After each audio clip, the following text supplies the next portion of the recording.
Welcome to a drier, cleaner environment with the Coleman family of compact, portable dehumidifiers. To use your DX2500 dehumidifier, first set your unit on a level, solid surface. Open the storage compartments to remove the drain hose and attach it to the connector. Place the other end in a sink, drain, or toilet. Make sure the hose isn't kinked and that its end is no higher than 10 feet above the unit. Then, plug the power cord into a 115-volt GFCI outlet. Route the cord through the slot and close the lid. Then, press the power button to turn on your dehumidifier. You can either do this manually or download the Coleman Dehumidifier app and connect your DX2500 to the app via Bluetooth.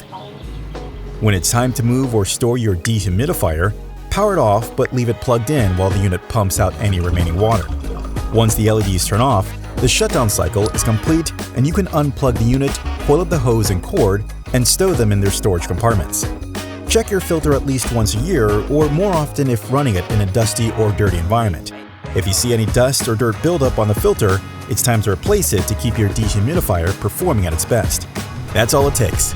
Your Coleman DX2500 can remove up to 25 pints of damaging moisture per day in spaces up to 100 square feet. For further questions, please contact our US-based customer service team.